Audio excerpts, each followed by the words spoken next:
Cinema ticket ధరల పెంపు కోసం ఇప్పుడు సోషల్ మీడియాలో మరోసారి పెద్ద చర్చ జరుగుతోంది. అందుకు కారణం పవర్ స్టార్ పవన్ తాజాగా చేసిన వ్యాఖ్యలే.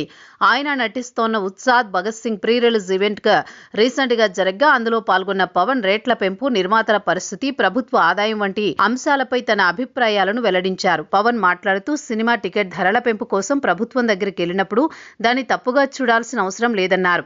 నిర్మాతలు భారీ పెట్టుబడులు పెట్టి సినిమాలు నిర్మిస్తున్నారని, ఆ ఖర్చులను తిరిగి పొందేందుకు కొన్ని సినిమా టికెట్ల ధరలు పెంచాల్సి వస్తుందని వివరించారు. ముఖ్యంగా సినిమా విడుదలైన మొదటి రోజు లేదా తొలి కొన్ని షోల సమయంలో మాత్రమే ధరలు పెంచాలని నిర్మాతలు కోరుతున్నారని చెప్పారు. టికెట్ల ధరల పెంపు ఎప్పుడూ దోపిడీగా చూడకూడదని అభిప్రాయపడ్డారు.